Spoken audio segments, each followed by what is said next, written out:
Olá, alunos do CETEM, do curso de Teologia Sistemática.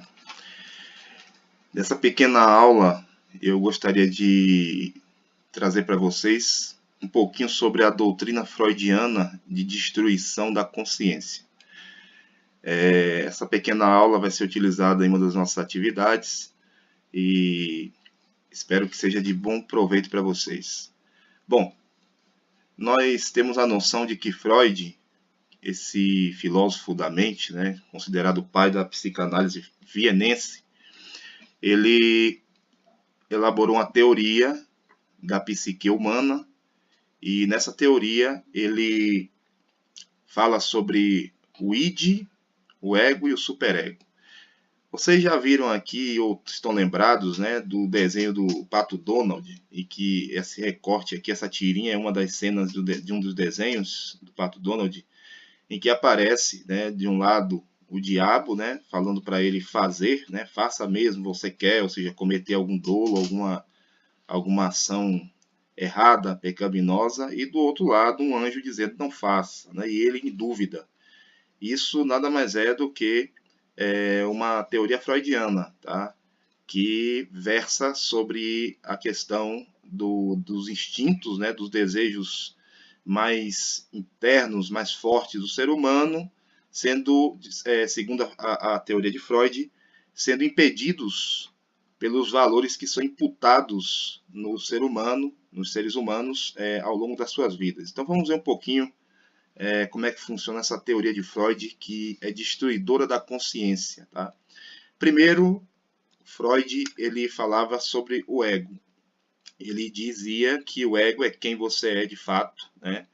O que não vai mudar nunca. Para Freud, o ego, ou seja, o eu, não pode mudar. Então você já vê a primeira contradição bíblica. Né? Segunda postulação de Freud é sobre o id. O que era o id? Ele dizia que o id são os instintos mais primitivos do ser humano. Ele chegava ao ponto de dizer que o id, uma localização do id no ser humano, o mais forte seria na região da pubis, né? Ou seja, onde fica a libido, na genitália. Então ele tinha muito dessa questão dos instintos sexuais, né? E ele dizia que o id era a sede de tudo que você precisa fazer para se realizar. Né? Então, se você só vai ser alguém realizado se você der vazão a esses instintos mais primitivos, né? Mais, por que não dizer assim, mais animalescos que você tem. E ele dizia mais que é justamente o impedimento da realização desses instintos que geram os traumas e as neuroses. Né? E Freud atribuía esses traumas e neuroses justamente à sua terceira postulação, que era o superego. O que era o superego na teoria de Freud? Segundo Freud, o superego era um lugar, vamos dizer assim, na psique humana, que ficavam reservadas ou concentradas, né, as crenças, virtudes e valores impostos por meios externos, né, e que isso era responsável por conter ou mesmo suprimir o id, ou seja, suprimir os instintos. Então, observe, o eu ele era levado pelo id, né, a autossatisfação, mas por causa do superego, que era essa sede de crenças, virtudes e valores impostos, né, por meios externos, ou seja, por pessoas ou mesmo instituições, e aí, né, a gente já consegue imaginar que Freud não perdoava, por exemplo, a igreja, dizia que a igreja era uma dessas instituições que ensinavam as pessoas a impedirem a sua autorrealização, a realização de seus instintos mais primitivos, né, com seus valores religiosos, suas crenças religiosas.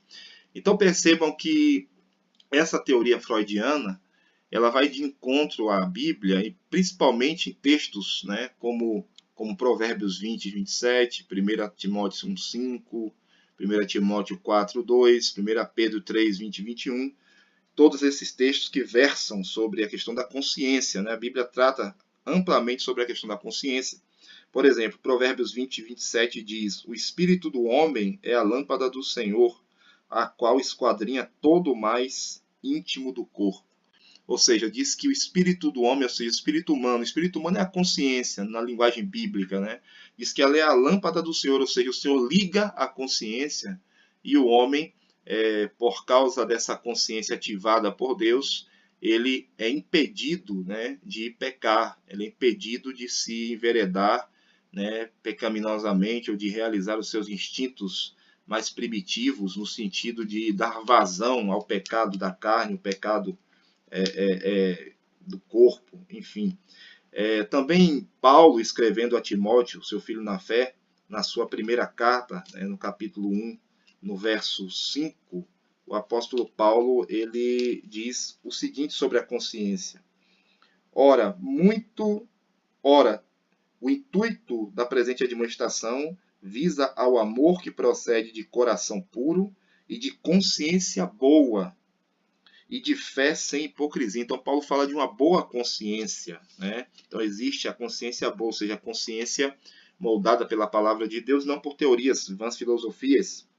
Paulo ainda fala a Timóteo no capítulo 4, verso 2, fala dos homens, né, que nos últimos tempos apostatarão da fé, e ele fala no versículo 2 do capítulo 4 de 1 Timóteo, pela hipocrisia dos que falam mentiras e que têm cauterizada a própria consciência, ou seja, Paulo fala de uma consciência cauterizada, ou seja, o processo de cauterização é aquele processo que queima os terminais nervosos ao ponto daquele lugar onde os terminais nervosos foram queimados, a pessoa não sente mais dor, não responde a estímulos da dor, por exemplo. Então, a mente cauterizada, a consciência cauterizada é aquela consciência que não dói mais, no sentido de não sentir mais a culpa pelo pecado cometido, né? E ainda Pedro fala na sua primeira carta, no capítulo 3, no versos 20 e 21, do batismo, né? Fala sobre o dilúvio como uma figura do batismo e diz que não mais de despojamento da carne, mas sim de uma boa consciência diante de Deus. Então, partindo para o fim dessa reflexão, quando Freud, ele, através da sua doutrina da psique humana, né, sua teoria, ele propõe a destruição da consciência, quer dizer que ele acaba negando que, de certa forma, Deus plantou alguma coisa na consciência do homem, uma luz na consciência humana, para que o homem haja corretamente ou deixe de agir erroneamente por uma questão de consciência, né? Então Freud acaba negando isso, porque para ele agir bem é dar lugar aos instintos mais primitivos, e não dar lugar aos instintos mais primitivos é agir mal, e por isso, segundo ele, que as pessoas são cheias de neuroses e traumas, né? A conclusão disso é a seguinte, que para Freud, tudo que constrói o superego, né, que segundo ele é o responsável pela supressão do id, né, por conter os instintos humanos, então tudo que contribui para essa construção do superego precisa ser destruído da mente das pessoas. Ou seja, a família que impõe valores tem que ser destruída da mente, polícia, por exemplo, né? Igreja e a própria Bíblia, segundo eles, só serve para promover neuroses, né? Então, essa é a doutrina freudiana de destruição da consciência e que é radicalmente antibíblica, contra a palavra de Deus. E, lógico, acaba sendo contra também o argumento de que Deus, ele deu ao homem, né, independente de fé, independente de religião, o homem tem a consciência do que é certo e do que é errado. Ele vem para o mundo e vai crescendo com essa consciência, essa lâmpada, como diz Provérbios 20, 27, essa lâmpada de Deus no espírito humano. Então, Deus abençoe vocês. Até a próxima.